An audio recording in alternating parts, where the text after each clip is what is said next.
Bismillahirrahmanirrahim.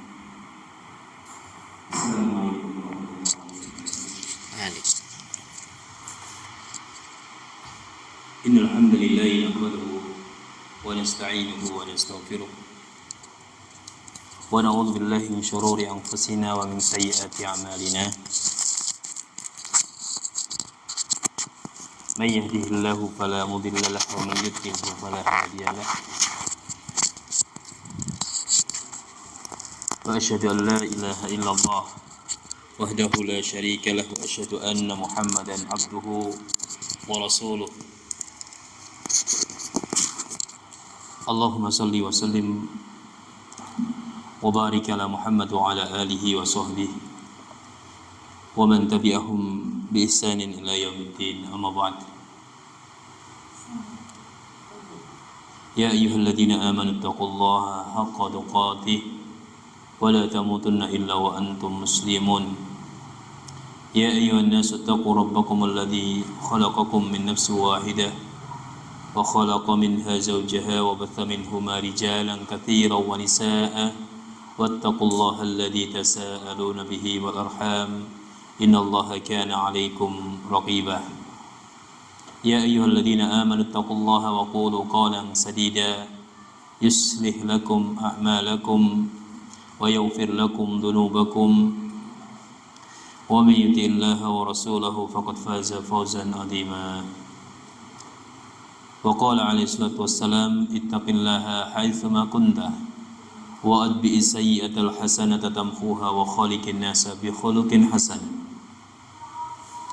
Masyarul muslimin, bapak-bapak dan ibu-ibu yang dimuliakan oleh Allah Subhanahu wa taala, alhamdulillah pada kesempatan di malam hari ini kita dimudahkan dengan nikmat Allah Subhanahu wa taala untuk bertemu kembali di majlis ini, di tempat ini, dalam rangka untuk tanasuh bil haq wa tanasuh bis sabr, dalam rangka untuk saling memberikan wasiat di dalam kebenaran dan saling memberikan wasiat di antara kita dengan kesabaran.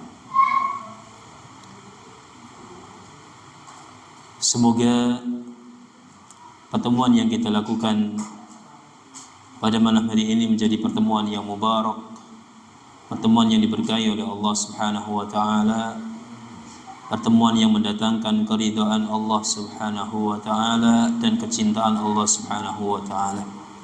Kalau Allah Subhanahu wa taala sudah ridha kepada hambanya, maka Allah akan sangat mencintai kepada hambanya tersebut. Dan kalau Allah Subhanahu wa taala sudah mencintai hambanya, maka Allah Subhanahu wa taala bisa dipastikan akan menjaga pandangan hambanya, menjaga pendengaran hambanya, bahkan setiap anggota tubuhnya akan dijaga oleh Allah Subhanahu wa taala. Semoga Allah Subhanahu wa taala senantiasa menjaga diri kita, menjaga lisan kita, menjaga tangan kita, menjaga penglihatan dan pendengaran kita serta anggota tubuh kita yang lain dijaga dalam ketaatan kepada Allah Subhanahu wa taala. Masyarul muslimin, ikhwatal iman yang dimuliakan oleh Allah Subhanahu wa taala. Kemudian marilah kita senantiasa bersyukur kepada Allah Subhanahu wa taala atas semua nikmat yang diberikan kepada kita semuanya. Nikmat yang begitu banyak yang kita terima sampai saat ini, mungkin kalau kita mau urai satu-satu tidak mungkin kita bisa mengurainya.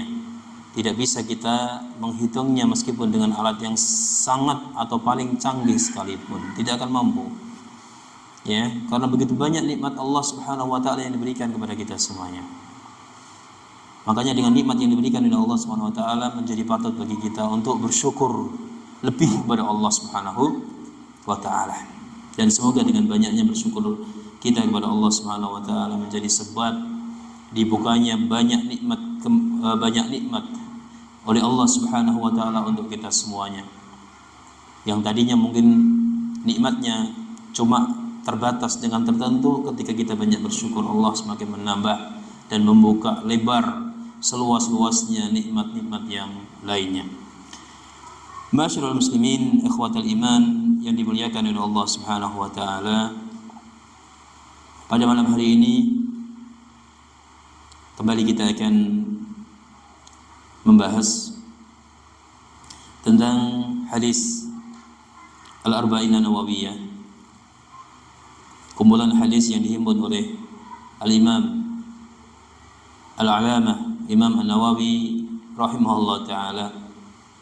Beliau adalah seorang ulama yang besar yang mendedikasikan hidupnya untuk Islam dan kaum muslimin.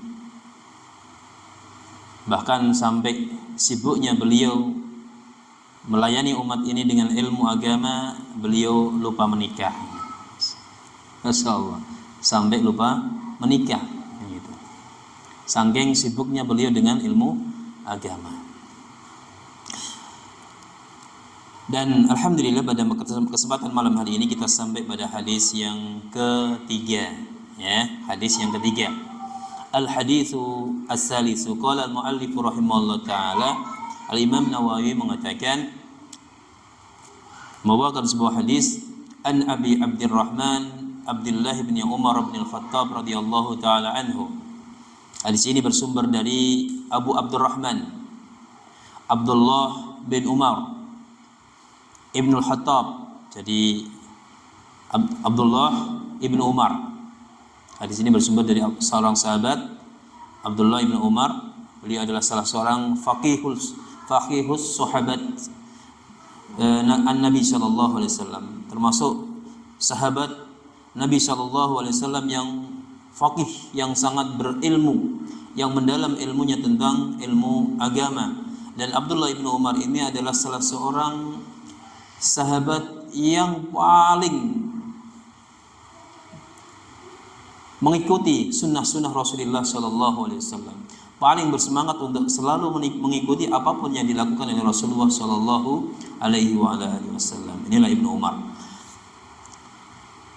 Nah, hadis ini bersumber dari Abdullah Ibnu Umar Ibnu Khattab radhiyallahu taala anhu. Qala, beliau mengatakan, sami'tu Rasulullah sallallahu alaihi wasallam yaqul, aku telah mendengar baginda Rasulullah Muhammad sallallahu alaihi wasallam bersabda, buniyal islamu ala khamsin, syahadati an la ilaha illallah wa anna muhammadar rasulullah,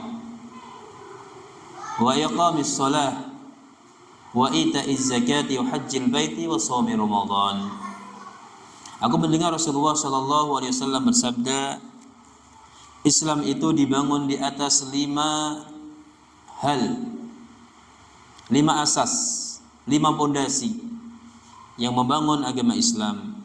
Yang pertama, syahadati alla ilaha illallah. Pondasi yang pertama dan yang paling utama adalah syahadat, ucapan syahadat la ilaha illallah dan Muhammad Rasulullah.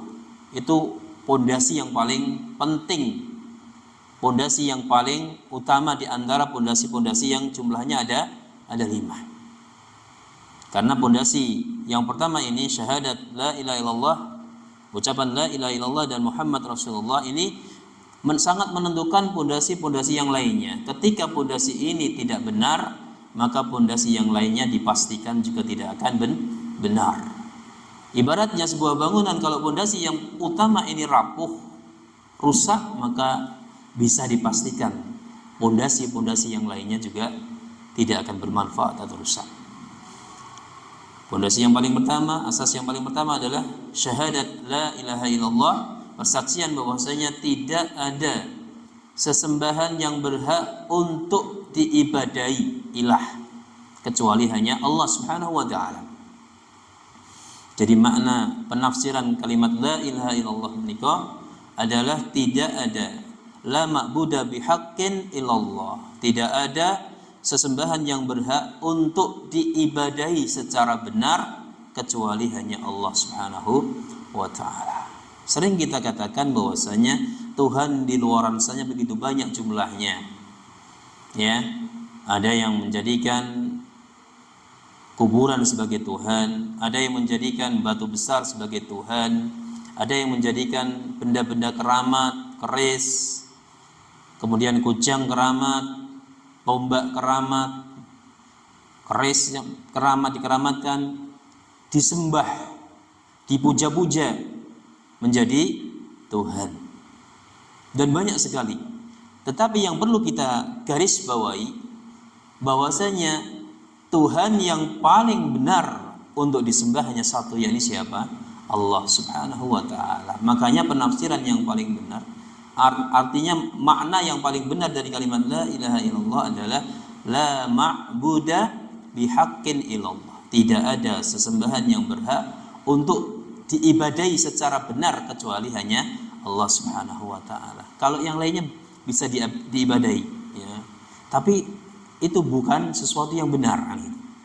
Orang menyembah penunggu danau misalkan. Orang menyembah dikatakan penunggu batu besar misalkan. Itu memperlakukan sesembahannya seperti Allah Subhanahu wa taala. Tapi itu adalah sesuatu yang tidak benar. Karena sesembahan yang benar hanya diberikan kepada Allah Subhanahu wa taala. Kemudian persaksian bahwasanya Muhammad adalah utusan Allah Subhanahu wa taala. Muhammad itu hanya utusan Allah, manusia biasa seperti kita, tetapi diberikan wahyu oleh Allah Subhanahu wa taala untuk menyampaikan risalah kenabian kepada umat manusia. Kalau kita menyadari benar bahwasanya Muhammad itu adalah manusia dan utusan Allah, maka akan tercegah dari kita, artinya tidak mungkin keluar dari kita itu pengagungan yang berlebihan. Kita tidak akan mengagungkan Rasulullah secara berlebihan. Kita akan mengagungkan Rasulullah dengan proporsional, sesuai dengan kadarnya. Bagaimana Allah memuliakan Rasulullah, yaitulah kita akan memuliakan Rasulullah Sallallahu Alaihi Wasallam. Tidak sampai derajat kepada yang sangat berlebihan. Sampai ekstrimnya kadang-kadang Rasulullah dianggap sebagai Tuhan juga, gitu. Ini lahir karena tafrid, secara berlebihan orang itu mengagungkan Rasulullah Shallallahu Alaihi Wasallam. Ya. Persaksian bahwasanya Muhammad Rasulullah. Kemudian pondasi yang kedua, wa iqamis shalah, mendirikan salat. Ya, mendirikan salat. Wa ita'iz zakah, menunaikan zakat atau mengeluarkan zakat. Wa hajjil baiti wa shaumi Ramadan. Ya. Kemudian melakukan ibadah haji dan berpuasa di bulan Ramadan. Ikhwatul iman rahimani wa rahimakumullah jami'an. Kelima pondasi ini perlu kita ketahui bahwasanya semua ini merupakan amalan yang wajib yang harus dikerjakan seorang hamba. Persaksian la ilaha illallah Muhammadur Rasulullah adalah persaksian yang wajib dilakukan oleh seorang hamba. Ya, ketika dia masuk Islam, berserah diri dalam agama Islam, dia harus mengucapkan kalimat la ilaha illallah Muhammadur Rasulullah. Kemudian begitu pula dengan menegakkan, mendirikan sholat, ini juga amalan wajib. Sholat 5 waktu maksudnya. Ya, sholat 5 waktu. Wa ita'iz zakah, kemudian mengeluarkan zakat. Zakat juga di sini maksudnya adalah zakat wajib yang sifatnya bahwa wajib untuk dikeluarkan bagi yang mampu. Seperti zakat fitrah, kemudian zakat mal atau zakat tijarah, dan zakat-zakat yang di situ harus dikeluarkan oleh yang punya harta tersebut. Kemudian wa hajjil bait, menunaikan ibadah haji bagi yang mampu. Dan kita sebentar lagi akan masuk pada bulan Dzulhijjah. Sebagian saudara-saudara kita kaum muslimin sudah berangkat untuk menunaikan ibadah haji, ya, di tahun ini. Semoga Allah Subhanahu wa taala memberikan kemudahan kepada saudara-saudara kita dalam rangka beribadah kepada Allah Subhanahu wa taala dari manapun mereka datangnya, dari manapun mereka berasal. Semoga Allah memberikan haji yang mabrur kepada saudara-saudara kita. Amin amin ya rabbal alamin. Kemudian wa shaumi Ramadan, yang berikutnya yang termasuk asas, ya, pondasi di dalam Islam adalah berpuasa di bulan Ramadan. Nah, ini amalan-amalan wajib semuanya. Ya, jadi Islam itu dibangun di atas 5 perkara yang semua itu termasuk amalan wajib yang harus dikerjakan oleh seorang hamba. Manzilatul hadis. Hadis ini memiliki kedudukan yang sangat agung, ya. Hadzal hadisu lahu ahammiyatun 'azimah. Kata Imam Nawawi, hadis ini memiliki kedudukan yang sangat agung di dalam agama Islam. Li'annahu ta'arrada li bayani ususin wa qawaidi al-Islam. Ya, karena di dalam hadis ini memaparkan atau menjelaskan tentang pokok-pokok dan kaidah-kaidah di dalam agama Islam. Kalau kita berbicara kaidah, itu tentunya yang tergambar dalam pikiran kita adalah sesuatu yang pokok. Ya, misalkan kita belajar ilmu kedokteran, ada kaidah-kaidah penting dalam pengobatan. Kaidah menjadi pondasi yang fundamental kan itu. Yang sebelum kita masuk pada ilmu itu, kita harus menguasai pengantarnya, sesuatu yang fundamental tersebut. Ya, seperti itu. Dan hadis ini menjadi sesuatu yang sangat fundamental bagi agama Islam.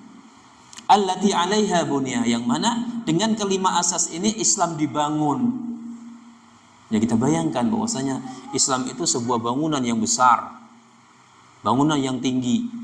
Kemudian di situ ada 5 pondasi. Ya, katakanlah kalau orang bangun itu pakai cakar ayam gitu. Ada 5 pondasi yang harus ada. Nah, pondasi yang paling utama itu adalah pondasi syahadat la ilaha illallah. Kenapa demikian? Nanti akan kita jelaskan kenapa syahadat la ilaha illallah memiliki peranan yang sangat penting, ya, daripada pondasi-pondasi yang lainnya. Wallati biha yakunul abdu musliman, dan dengan kelima dasar atau kelima asas pondasi ini seseorang bisa dikatakan sebagai orang muslim secara sempurna. Ya. Seseorang dengan 5 hal ini, dengan bersyahadat, mendirikan sholat, menunaikan zakat, kemudian beribadah haji, berpuasa di bulan Ramadan. Ketika seorang hamba sudah melakukan ini semua, dia dikatakan sebagai muslim yang sempurna. Qala An-Nawawi, Imam An-Nawawi mengatakan inna hadzal hadits aslun 'azimun fi ma'rifatid din. Ya, sesungguhnya hadis ini merupakan pokok yang paling agung di dalam pengetahuan atau mengetahui agama Islam. Di dalam apa? Kita mempelajari agama Islam harus mengetahui hadis ini dulu. Wa alaihi i'timaduhu wa qad jama'a arkanahu. Dan di dalam hadis ini terangkum, ya, pilar-pilar utama yang membangun agama Islam. Dan juga hadis ini telah mengumpulkan rukun-rukun Islam. Maka kita kenal dengan 5 dasar ini, 5 pondasi yang utama ini sebagai rukun Islam. Yang namanya rukun itu sesuatu yang paling utama kan itu. Rukun sholat, kalau orang melakukan sholat rukunnya hilang satu saja, maka sholatnya tidak sah, tidak akan diterima oleh Allah Subhanahu wa taala. Begitu pula dengan rukun Islam. Kalau seorang hilang saja satu, tidak mengerjakan satu, ya, yang itu merupakan dia mampu untuk mengerjakan, misalkan haji, ya, dikatakan agama Islamnya tidak sah, tidak sempurna, kurang sempurna begitu, ya. Fayajibul i'tina'u bihi wa hifdhuhu wa nashruhu bainal muslimin. Kemudian beliau mengatakan kewajiban bagi kita setelah mendengar hadis ini adalah yang pertama, kita harus mengambil perhatian yang sangat besar terhadap hadis ini. Meskipun ini kesannya adalah sesuatu yang sangat sepele bagi kita, wis biasa. Rukun Islam kok. Misalnya cilik kita sudah diajari rukun Islam kan gitu. Nah. Kemudian kita juga harus menghafal hadis ini kalau bisa. Ya. Wa nashruhu bainal muslimin, dan mengajarkannya, menyebarkannya di antara kaum muslimin. Ya. Masyarul muslimin, bapak-bapak dan ibu-ibu yang dimuliakan oleh Allah Subhanahu wa taala. Kemudian kapan seorang itu dikatakan sebagai seorang muslim? La yakunul 'abdu musliman illa bil qiyami bi ususin wa da'aima arkanil Islam. Seseorang itu dikatakan muslim ketika dia sudah menegakkan asas-asas dan rukun-rukun Islam. Dikatakan sebagai seorang muslim. Allati bayyanaha sallallahu alaihi wasallam fi hadhil hadis, yang telah diterangkan di dalam hadis ini oleh siapa? Rasulullah Shallallahu Alaihi Wasallam.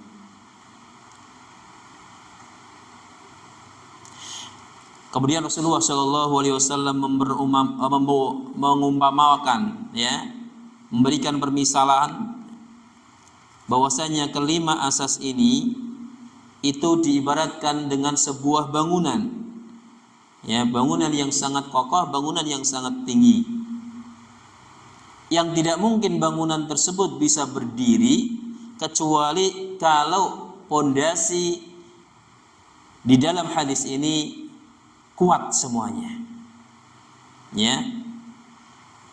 La yakumu illa ala qawaida wa illa inharun ala ahlihi. Kalau tidak kuat pasti akan roboh dan menghancurkan penghuninya.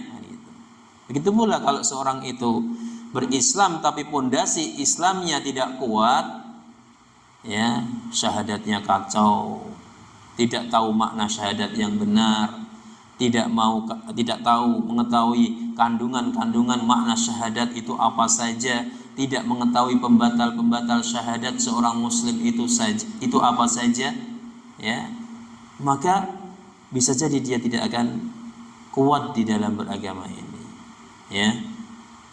Bisa jadi dia akan rusak di dalam beragama ini.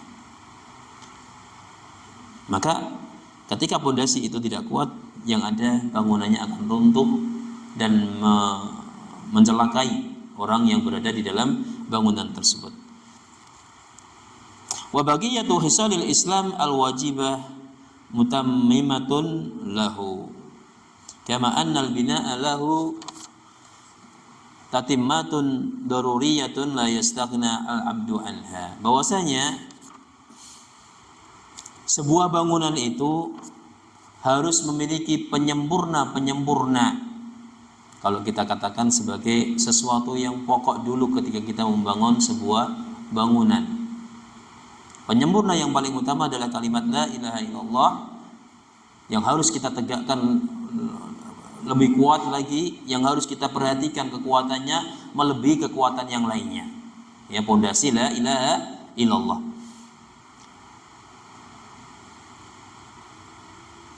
Ya. Kemudian wadda'aimul arba'atul madhkuratu mabniyatun ala syahadati la ilaha illallah, ya. Kemudian keempat asas selain syahadat la ilaha illallah itu hanya sifatnya melengkapi dan menguatkan saja. Tetapi kekuatan yang paling utama pada pondasi, ya, dalam agama Islam adalah kalimat atau syahadat la ilaha illallah. Kenapa? Li'anna Allah la yaqbalu minha syai'an duna syahadah. Maka karena Allah Subhanahu wa taala tidak akan menerima sesuatu pun dari hamba kalau syahadatnya tidak benar. Ya, kalau syahadat seorang hamba itu tidak benar, maka amalan-amalan yang lainnya, salatnya, puasanya, hajinya juga tidak akan diterima oleh Allah Subhanahu wa taala. Maka syahadat menjadi kunci utama bagi seorang hamba agar amalannya diterima oleh Allah Subhanahu wa taala. Ya, ini adalah kunci utama. Pondasi yang paling utama yang harus kita perhatikan adalah syahadat la ilaha illallah Muhammadur Rasulullah. Karena di dalamnya terkandung makna yang sangat mendalam, ya, sangat mendalam, sangat penting bagi kehidupan kita. Ya, mungkin sebagian kita selama ini mungkin tidak begitu mengambil perhatian yang besar kepada kalimat la ilaha illallah ini mungkin, ya.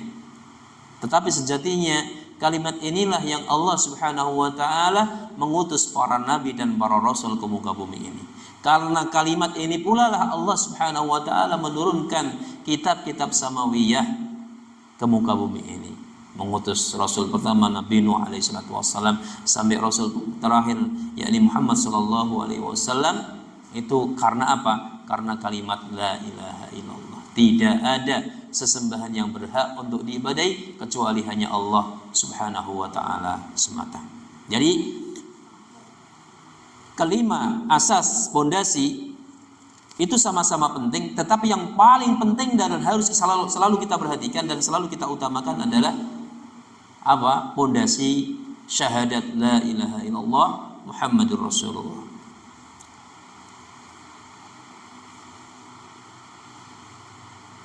Masyarul muslimin, bapak-bapak dan ibu-ibu yang dimuliakan oleh Allah Subhanahu wa taala. Kemudian kita masuk kepada penjelasan asy-syahadah. Ya. Qauluhu sallallahu alaihi wasallam, Rasulullah sallallahu alaihi wasallam bersabda, "Bunyal Islamu ala khamsin, syahadatu an la ilaha illallah wa anna Muhammadar Rasulullah." Ya. Apa makna kalimat ini? Kalimat syahadat, ya. Kalau kita sebut, boleh kita sebut adalah syahadat tauhid dan syahadat rasul, ya. Kita lebih familiar dengan sebutan syahadat tauhid dan syahadat rasul. Karena bagian pertama itu mentauhidkan Allah Subhanahu wa taala. Kemudian bagian yang kedua mempersaksikan bahwasanya Muhammad adalah utusan Allah Subhanahu wa taala. Hadhihi min a'dhami da'aimal Islam. Hadhihi min a'dhami da'aimil Islam. Kalimat syahadat la ilaha illallah merupakan pilar utama dalam agama Islam. Ya, pilar utama dalam agama Islam. Li'anna biha. Kenapa? Banyak alasan kenapa syahadat itu disebut pilar utama di dalam agama Islam. Yang pertama sebabnya li'anna biha ya'samu atau yu'samu damu wal malu. Karena dengan syahadat ini darah dan harta seseorang akan dijaga kehalalannya oleh Allah Subhanahu wa taala. Artinya orang yang bersyahadat itu tidak boleh diperangi, tidak boleh ditumpahkan darahnya, dan hartanya juga tidak boleh diambil.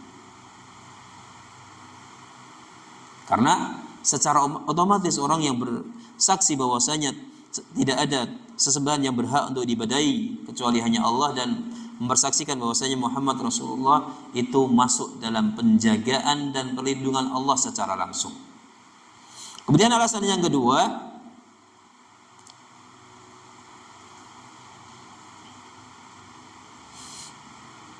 wa biha dukhulul jannah wa najatu minan nar.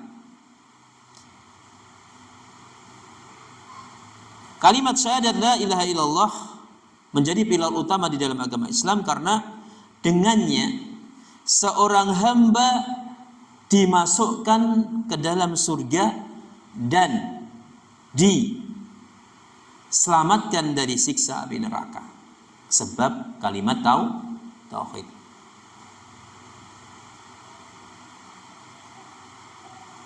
Rasulullah mengatakan barang siapa yang di akhir kehidupannya mengucapkan kalimat la ilaha illallah dakhalal jannah.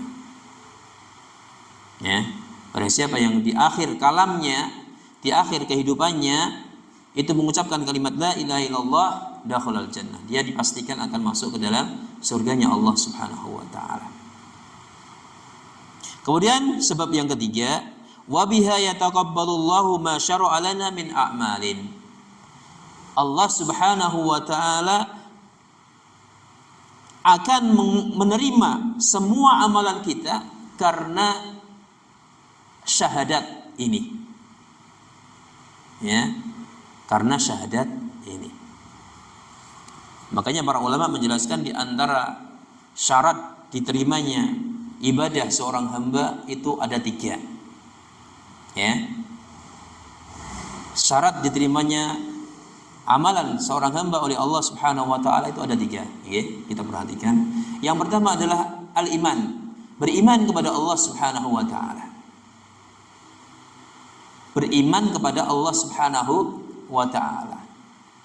Artinya apa? Artinya dia mengakui bahwasanya Allah Subhanahu wa taala adalah satu-satunya zat yang harus dia ibadahi. Itu makna iman.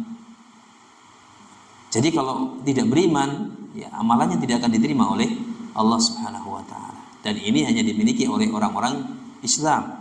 Kalau kita sebut iman berarti masuk Islam di situ. Karena antara iman dan Islam tidak bisa dipisahkan. Iman itu Islam, Islam itu iman. Tetapi ketika dia disejajarkan dalam satu kalimat, disebutkan Islam dan iman, maka memiliki makna yang berbeda. Tetapi ketika seorang itu atau di dalam satu kalimat disebutkan kata Islam atau disebutkan kata iman, maka mencakup keduanya, iman dan Islam. Paham ya?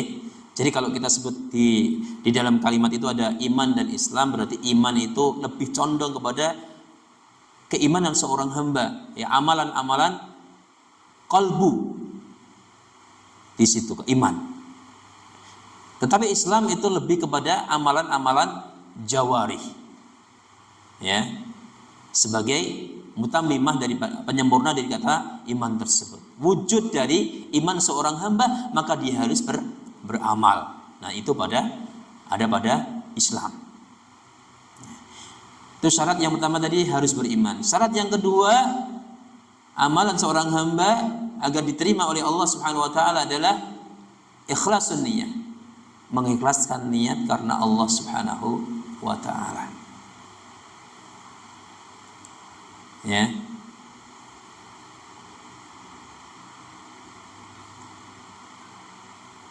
Mengikhlaskan niat karena Allah Subhanahu wa taala. Allah mengatakan wa ma umiru illa liya'budullaha mukhlishina lahuddin.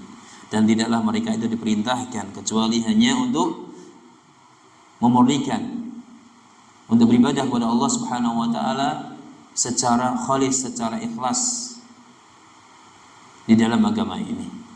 Dan banyak sekali dalil-dalil yang menyebutkan bahwasanya seorang hamba harus ikhlas di dalam amalannya. Ketika Allah Subhanahu wa taala berfirman, liyabluwakum ayyukum ahsanu amala. Jadi Allah Subhanahu wa taala menciptakan kehidupan dan kematian, salah satu tujuannya adalah liyabluwakum ayyukum ahsanu amala, dalam rangka untuk memberikan ujian kepada kita semuanya. Dengan ujian tersebut, siapakah di antara kita yang paling baik amalannya? Maka para sahabat tanya kepada Rasulullah Shallallahu Alaihi Wasallam, apa makna dari orang yang paling baik amalannya? Maka para ulama menjelaskan di sini aswabuhu, akhlasuhu wa aswabuhu. Amalan yang paling baik adalah amalan yang paling ikhlas dikerjakan hanya untuk Allah Subhanahu wa taala. Kemudian aswabuhu, amalan berikutnya adalah amalan yang paling benar. Ya, paling benar. Nah, ini masuk pada syarat yang ketiga. Jadi syarat pertama, agar amalan kita diterima oleh Allah, kita harus beriman. Tanpa iman kita tidak akan diterima ibadah kita oleh Allah Subhanahu wa taala. Meskipun amalan kita segunung, setinggi gunung, ya, atau bahkan setinggi langit, tidak akan diterima oleh Allah Subhanahu wa taala. Allah katakan, la in asyrakta la yahbatanna 'amaluka wa la takunanna minal musyrikin. Kalau kalian mensekutukan Allah, kalau seorang tidak beriman, ya, maka la yahbatanna 'amaluka. Kalau dia mensekutukan Allah, maka dia akan dihapus amalannya oleh Allah Subhanahu wa taala. Wa la takunanna minal khasirin. Dan di hari kiamat nanti kalian menjadi orang-orang yang merugi. Artinya amalan tersebut tidak akan diterima oleh Allah Subhanahu wa taala. Innama yataqabbalullahu minal muttaqin. Hanyalah Allah Subhanahu wa taala itu menerima amalan dari orang-orang yang bertakwa kepada Allah Subhanahu wa taala. Orang bertakwa di sini adalah orang yang beriman kepada Allah Subhanahu wa taala. Hanyalah Allah menerima amalan itu dari orang-orang yang bertakwa. Orang yang tidak bertakwa, amalannya tidak akan diterima oleh Allah Subhanahu wa taala. Orang yang tidak beriman, amalannya tidak akan diterima oleh Allah Subhanahu wa taala. Yang kedua tadi ikhlas. Apapun ibadah kita, tujuannya hanya satu, yakni siapa? Allah Subhanahu wa taala. Innamal a'malu binniyat, pada hadis yang pertama dulu. Sesungguhnya setiap amalan itu tergantung pada niatnya. Ya. Barang siapa yang amalannya hanya untuk Allah dan Rasulnya, dia akan mendapatkan pahala dari Allah Subhanahu wa taala. Dan barang siapa yang amalannya karena urusan dunia, tendensi dunia, karena materi, karena wanita, ya, yang ingin dinikahi misalkan, maka dia akan mendapatkan tujuannya seperti itu.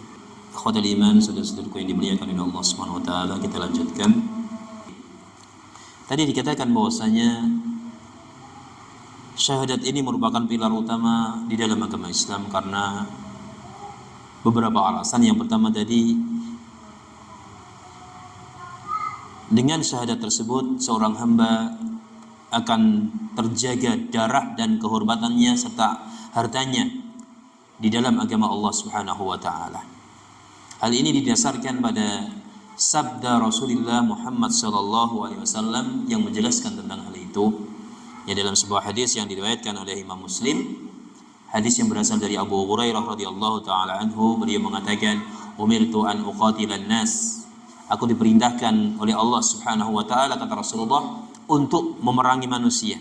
Ya, untuk memerangi manusia hatta yashhadu alla ilaha illallah wa yu'minu bi, sampai mereka bersaksi bahwasanya tidak ada sesembahan yang berhak untuk diibadahi kecuali hanya Allah, dan beriman kepadaku, Rasulullah sallallahu alaihi wasallam.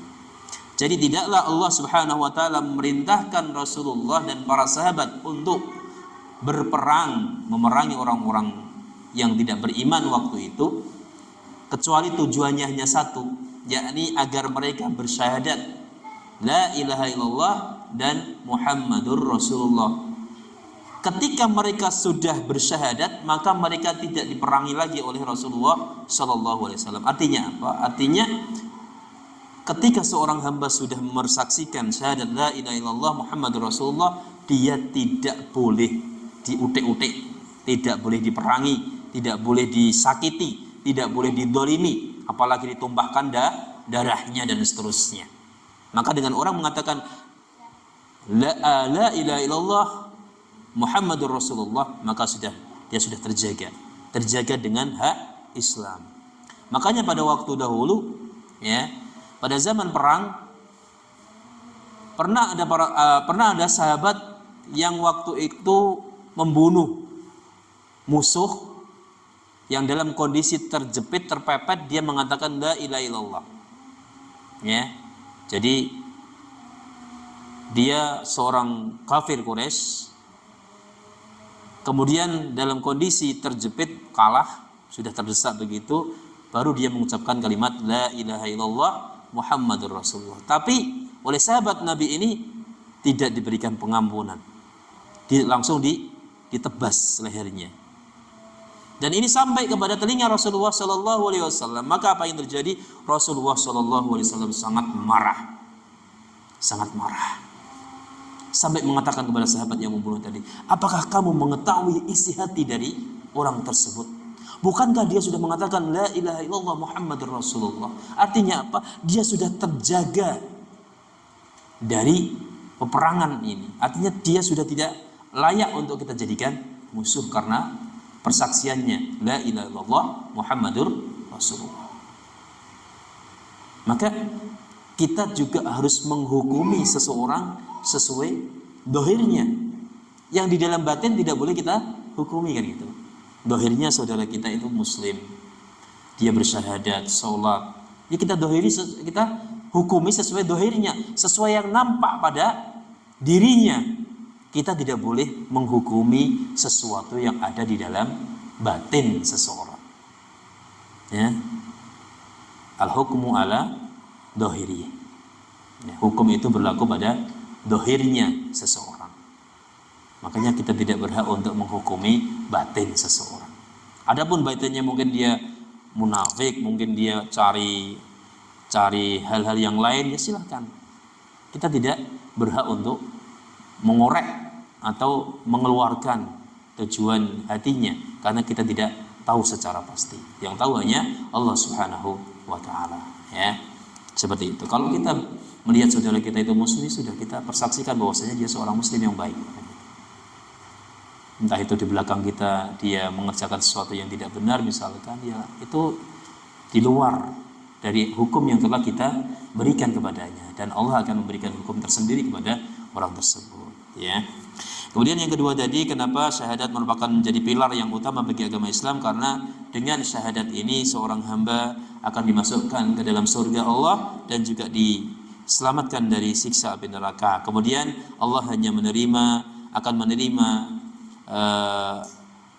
amalan dari seorang hamba yang telah bersyahadat ini. Allah Subhanahu wa taala berfirman di dalam surat Al-A'raf ayat yang ke-40 ya. Nanti panjenengan boleh cari, bisa dicari sana. Al-A'raf ayat yang ke-40, innal ladzina kadzdzabu biayatina, kata Allah Subhanahu wa taala, sesungguhnya orang-orang yang mendustakan ayat-ayat kami. Mendustakan di sini artinya tidak beriman kepada ayat-ayat kami. Ya, ingkar kepada ayat-ayat kami, wastakbaru anha, dan bahkan dia merasa sombong, merasa lebih hebat daripada Allah Subhanahu wa taala.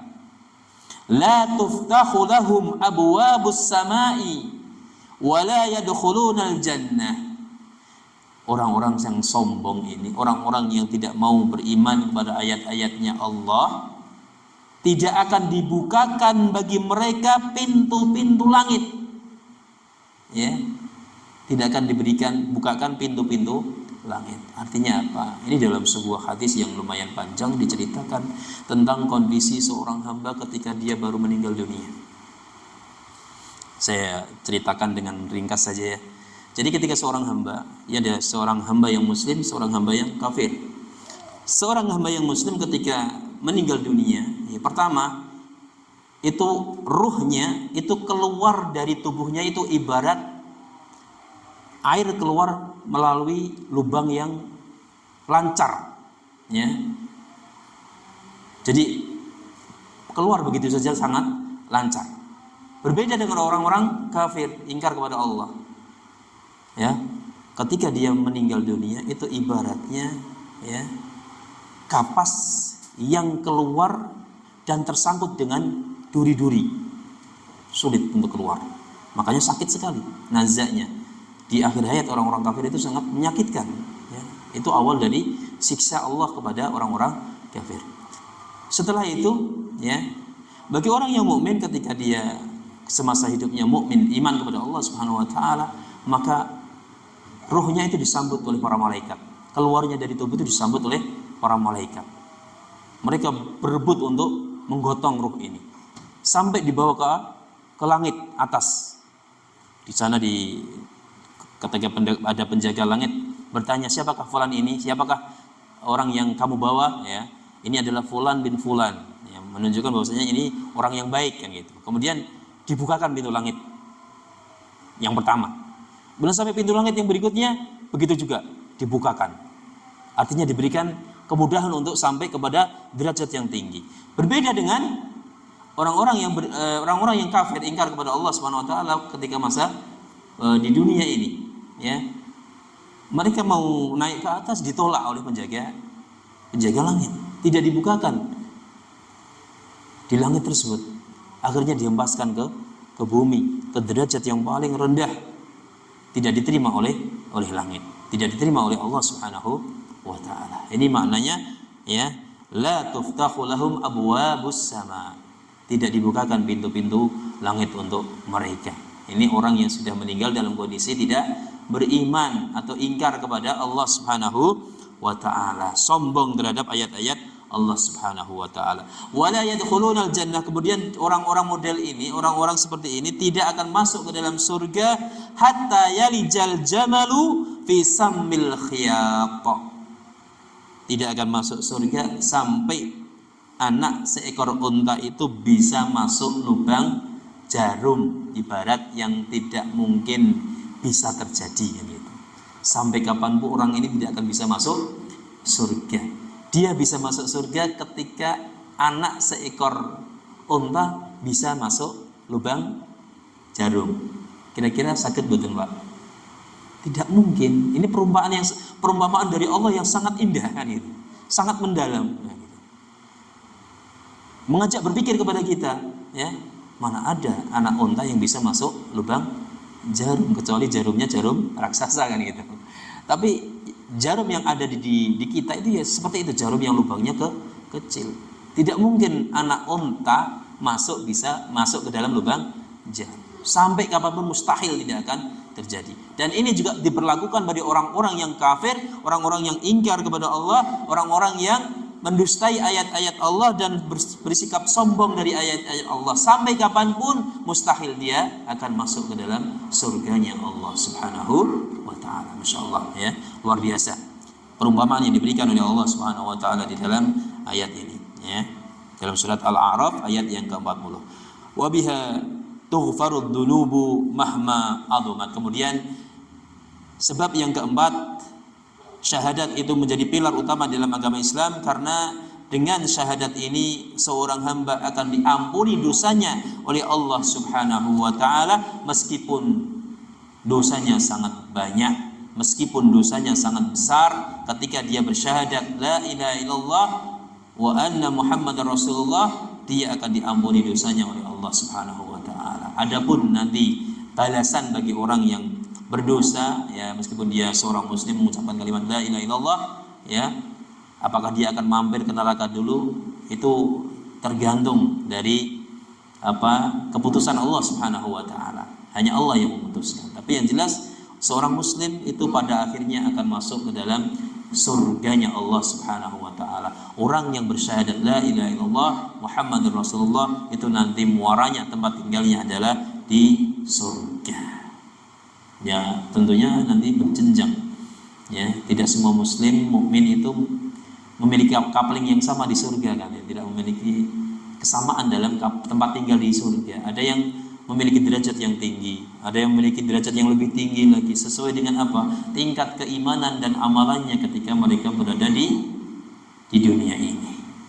Ya, sama-sama di surga tapi berbeda kelasnya, kan gitu. Ya, sama dengan kita di dunia ini, ada yang kelas, ada rumah sederhana, kan gitu, RSS, ya. Kemudian ada tipe yang di atasnya lagi yang lebih lumayan, ada tipe yang mewah, VVIP, seterusnya, kan gitu. Di surga juga seperti itu. Ada yang rumahnya kecil, ada yang rumahnya besar.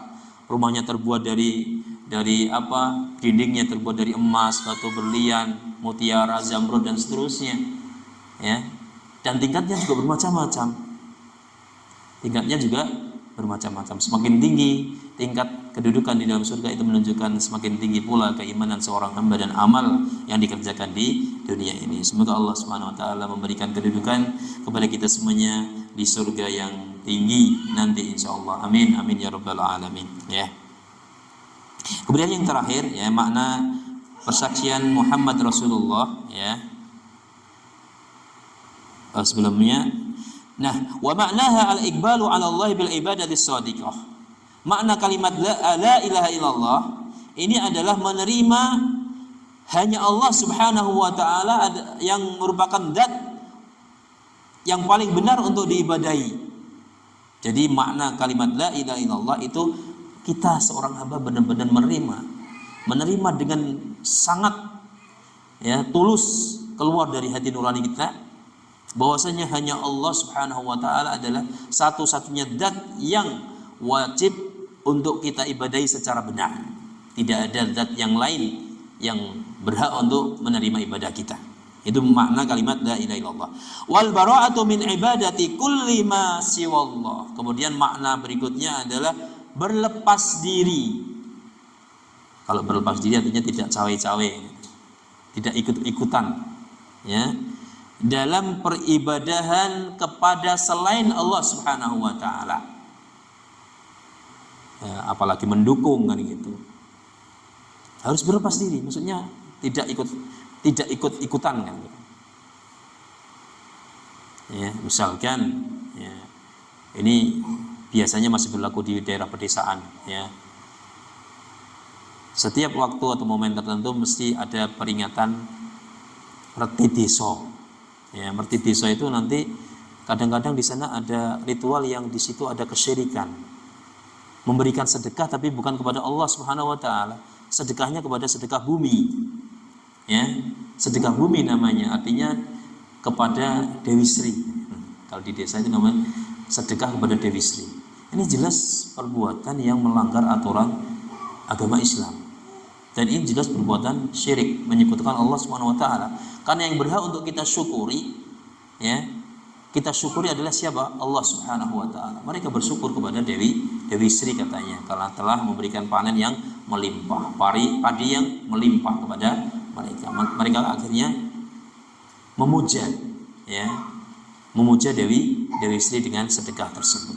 Nah, kita sebagai hamba yang beriman kepada Allah Subhanahu wa taala, tentunya kalau melihat seperti ini, kita tidak boleh ikut-ikutan apapun bentuknya, apalagi ikut hadir. Menyokong, memberikan support dalam bentuk apapun tidak boleh. Itu namanya apa? Al-bara'ah, berlepas diri. Karena kalau kita tidak berlepas diri, berarti nilai tauhid kita kepada Allah masih belum sempurna. Berlepas diri dari kegiatan-kegiatan seperti itu. Larung kepala kambing, larung kepala kerbau gitu. Ini juga termasuk perbuatan-perbuatan yang di dalamnya ada unsur kesyirikan kepada Allah Subhanahu wa taala. Kita harus berlepas diri. Ya, kalau bisa kita nasihati, kita berikan nasihat yang baik kepada saudara-saudara kita, bahwasanya sesuatu itu yang dilakukan adalah sesuatu yang tidak benar, tidak berdasarkan agama Islam yang benar. Wahwal ilahul haqqu fil wujud, bahwasanya kita menerima Allah Subhanahu wa taala sebagai ilah yang benar yang ada di alam semesta ini. Wa kullu ma siwahu min alihatin batilah. Dan setiap sesembahan selain Allah Subhanahu wa taala yang ada di dunia ini adalah batilah, tidak benar. Ya, sesembahan selain Allah yang ada di dunia ini apapun bentuknya itu tidak benar. Ya. Wa makna Muhammadur Rasulullah, dan kemudian setelah itu makna Muhammad Rasulullah adalah persaksian tentang Rasulullah Shallallahu Alaihi Wasallam bi annahu mursalun min indillah. Yang pertama, persaksian bahwasanya Muhammad itu adalah seorang hamba yang diutus dari Allah Subhanahu wa taala. Seorang hamba yang diutus oleh Allah Subhanahu wa taala. Jadi Nabi Muhammad sallallahu alaihi wasallam juga manusia seperti kita.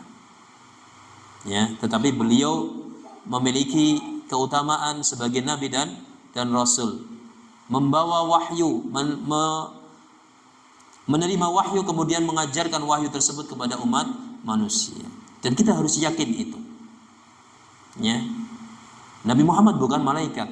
Nabi Muhammad adalah manusia seperti kita, tetapi dimuliakan oleh Allah dengan risalah kenabian, dengan risalah agama Islam.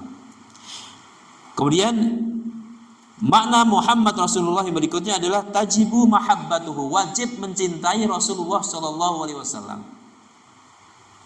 Wajib mencintai Rasulullah. Kalau kita sudah membenarkan bahwasanya Muhammad itu adalah seorang rasul, maka kewajiban yang kedua, ya, konsekuensi dari kalimat Muhammad Rasulullah adalah kita wajib mencintai Rasulullah sallallahu alaihi wasallam. Termasuk mencintai Rasulullah di sini adalah mencintai sunnah-sunnah beliau. Ya, apapun sunnah beliau, lifestyle kayak gini, kalau kita katakan ya, gaya hidup Rasulullah kayak apapun kita cintai. Ya, pola hidup beliau, gaya berpakaian, gaya bersolek, ya, dan seterusnya dari gaya hidup beliau, ya, pola hidup beliau harus kita ikuti. Ya, itu termasuk mencintai Rasulullah Sallallahu Alaihi Wasallam. Ya, termasuk memelihara jenggot ini bukan untuk gaya-gayaan kan gitu loh. Bukan dalam rangka untuk membedakan antara yang laki-laki dan perempuan saja, tidak. Tapi lebih daripada itu, seorang muslim ketika memelihara jenggot itu niatkan ibadah mengikuti Rasulullah Sallallahu Alaihi Wasallam. Niscaya kita akan mendapatkan pahala dari Allah Subhanahu wa taala. Itu namanya mencintai Rasulullah, mencintai sunnah-sunnah beliau, mencintai amalan-amalan yang diajarkan oleh beliau kepada kita. Itu termasuk mencintai Rasulullah. Kemudian wa ta'atuhu fima amara, mentaati Rasulullah, ya, dalam semua perintah beliau. Ketika Rasulullah memerintahkan, ya, kita taat. Sami'na wa ata'na. Kita mendengar dan taat terhadap perintah Rasulullah sallallahu alaihi wa ala alihi wasallam, apapun itu. Ya. Dan kita harus yakin bahwasanya semua perintah Rasulullah itu adalah baik dan benar. Tidak mungkin Rasulullah mengajarkan atau memerintahkan sesuatu yang tidak baik dan tidak benar, tidak mungkin. Karena semuanya berasal min indillah, berasal dari Allah Subhanahu wa taala. Apapun yang dikatakan oleh Rasulullah itu berasal dari Allah Subhanahu wa taala. Kemudian yang berikutnya, makna dari syahadat Muhammad Rasulullah adalah wa tasdiquhu fima akhbara. Selalu membenarkan kabar-kabar yang datang dari Rasulullah sallallahu alaihi wasallam. Baik kabar yang belum terjadi maupun informasi yang sudah terjadi, harus kita benarkan, tidak boleh kita tolak. Ya. Karena Rasulullah sallallahu alaihi wasallam ya, tidak pernah berbicara kecuali berdasarkan wahyu dari Allah Subhanahu wa taala. Wa ma yantiqu 'anil hawa.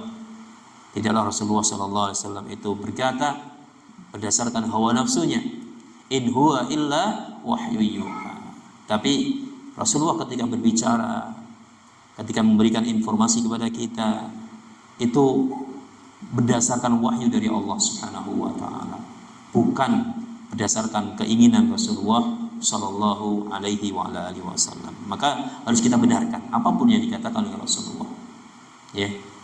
Apapun yang dikatakan oleh Rasulullah, dan ini menyangkut perkara yang sudah terjadi maupun perkara yang belum terjadi. Ya, perkara yang belum terjadi. Contohnya perkara yang belum terjadi masih perkara gaib. Rasulullah Shallallahu Alaihi Wasallam pernah menggambarkan bahwasanya di dalam surga itu terdapat satu buah, ya, yang berbentuk tandan, satu tandan kayak pisang seperti itu. Ya, di dalam surga ada buah yang seperti pisang, ya. Dan beliau mengatakan satu tandan apa tandan? Sak tandan, ya. Tahu ya, sak tandan ya. Satu tandan itu bila dibagi untuk seluruh penduduk bumi sekarang itu akan mencukupi. Itu salah satu kenikmatan di surga nanti. Dalam sebuah hadis yang sahih. Maka apa yang dikatakan Rasulullah, meskipun ini belum terjadi, maka sebagai seorang mukmin, sebagai seorang muslim harus membenarkan apa yang dikatakan oleh Rasulullah sallallahu alaihi wasallam. Makanya Imam Syafi'i rahimahullah taala pernah mengatakan, "Amantu billah wa bima jaa 'anillah ala muradillah." Aku beriman kepada Allah Subhanahu wa taala dan beriman dengan apa-apa yang datang dari Allah Subhanahu wa taala dan beriman sesuai dengan keinginan Allah Subhanahu wa taala. Kemudian beliau mengatakan, "Amantu bi Rasulillah." Aku beriman kepada Rasulullah, wa bima jaa an Rasulillah, dan aku beriman, percaya, membenarkan, ya, dengan apa yang dibawa oleh Rasulullah sallallahu alaihi wasallam. Ala muradi Rasulillah sallallahu alaihi wasallam. Dan pembenaran itu berdasarkan keinginan Rasulullah, maksud dari Rasulullah sallallahu alaihi wa ala alihi wasallam. Inilah totalitas seorang mukmin ketika dia mengucapkan kalimat la ilaha illallah Muhammadur Rasulullah, ya, yang berkaitan dengan Rasulullah, selalu membenarkan dengan apa yang dikatakan, apa yang diinformasikan oleh Rasulullah sallallahu alaihi wasallam. Kemudian makna yang terakhir yang berkaitan dengan Muhammad Rasulullah adalah wa alla yuqaddamu ala qaulihi qaulan wa fi'lan, ya, tidak pernah mendahului ucapan Rasulullah dan ucapan dan perbuatan Rasulullah. Tidak pernah kita mendahului ucapan dan perbuatan Rasulullah. Artinya apa? Artinya apa-apa yang tidak pernah diucapkan oleh Rasulullah, apa yang belum pernah dikerjakan oleh Rasulullah, maka kita pun tidak boleh mengerjakannya. Dengan kata lain, para ulama menjelaskan wa alla yu'badallah illa bima syara'a. Dan tidaklah Allah itu disembah kecuali dengan apa yang telah disyariatkan oleh Allah Subhanahu wa taala. Itu konsekuensi atau makna kalimat Muhammadur Rasulullah. Kita hanya beribadah kepada Allah sesuai dengan apa? Syariatnya Rasulullah sallallahu alaihi wasallam. Tidak boleh kita mendahului Rasulullah sallallahu alaihi wasallam dalam ucapan kita, dalam perbuatan kita, tidak boleh. Apa yang dilakukan oleh Rasulullah, apa yang diucapkan oleh Rasulullah, kita ikuti. Apa yang tidak pernah diucapkan Rasulullah, apa yang tidak pernah dilakukan Rasulullah, terutama dalam masalah agama ini, maka kita tidak boleh mendahului beliau. Ini salah satu bentuk, ya, penghormatan kita kepada Rasulullah sallallahu alaihi wasallam yang terkandung di dalamnya makna Muhammad Rasulullah Muhammad sallallahu alaihi wa ala alihi wasallam. Masyarul muslimin, ikhwatal iman, bapak-bapak dan ibu-ibu yang dimuliakan oleh Allah Subhanahu wa taala, kiranya mungkin sampai di sini dulu pembahasan hadis sampai pada makna syahadat ya. Jadi satu pondasi saja perinciannya sangat banyak kan. Kalau bisa kita perpanjang itu nggak akan selesai. Bahkan dalam 3 pertemuan pun tidak akan selesai dalam satu pondasi saja. Syahadat itu bisa kalau kita teruskan bisa 5 hari full ya, belum selesai gitu. Tapi insya Allah dengan penjelasan yang kita ambilkan pokok-pokoknya saja, insya Allah kita akan bisa memahami apa yang termaksud di dalam hadis Rasulullah Muhammad sallallahu alaihi wasallam. Bapak Ibu yang dimuliakan oleh Allah Subhanahu wa taala, ya, pertemuan di malam hari ini insya Allah kita cukupkan sampai sekian dulu. Insya Allah kita akan sambung pada pertemuan yang akan datang. Semoga Allah Subhanahu wa taala memberikan kekuatan kepada kita semuanya, ya, memberikan keistiqomahan kepada kita semuanya untuk senantiasa thalabul ilmi, ya, meskipun jumlah kita sedikit tapi jangan kendor, ya, jangan kendor semangat, tidak boleh kita putus asa di dalam kebaikan, ya, karena Allah Subhanahu wa taala tidak pernah memandang banyak sedikitnya ya orang yang melakukan kebaikan, ya. Ukuran banyak itu belum ukuran yang final, ya, yang benar menurut Allah Subhanahu wa taala. Meskipun sedikit, ya, tetapi itu konsisten dalam kebenaran, itu lebih dicintai oleh Allah Subhanahu wa taala daripada orang yang banyak tapi tidak konsisten dalam kebenaran, ya. Apalagi dalam amalan, ya, amalan yang paling dicintai oleh Allah Subhanahu wa taala adalah amalan yang senantiasa istiqomah dikerjakan meskipun sedikit, ya. Dan ukuran sedikit ini tidak perlu membuat kita patah semangat. Kok sedikit men sing ngaji kan gitu. Ya, justru inilah ujian bagi kita, ujian keimanan kita kan gitu. Kalau kita hanya mengandalkan jumlah, ya, hanya melihat jumlah saja, maka itu menjadi salah satu pintu atau celah setan untuk menggoda kita agar kita putus asa di dalam kebaikan. Semoga Allah Subhanahu wa taala senantiasa memberikan semangat yang membara kepada kita semuanya, semangat yang luar biasa untuk senantiasa berbuat baik dan menghadiri majelis-majelis kebaikan. Demikian Bapak Ibu yang dimuliakan oleh Allah Subhanahu wa taala, ya, kebenaran semata datangnya dari Allah Azza wa Jalla, dan apabila ada salahnya itu berasal dari kekurangan saya pribadi. Saya mohon maaf yang sebesar-besarnya dan saya mohon ampun kepada Allah Subhanahu wa taala. Semoga Allah mengampuni kesalahan dan dosa-dosa kita semuanya. Amin amin ya rabbal alamin. Allahumma alimna ma yanfa'una wanfa'na bima 'allamtana wazidna ilma. Allahumma inna nas'aluka ilman nafi'a wa rizqan thayyiban wa 'amalan mutaqabbala. Wa sallallahu ala nabiyyina Muhammad wa ala alihi wa sahbihi wasallam. Wa akhiru da'wana alhamdulillahi rabbil alamin. Subhanakallahumma wa bihamdika asyhadu an la ilaha illa anta astaghfiruka wa atubu ilaik. Assalamualaikum warahmatullahi wabarakatuh.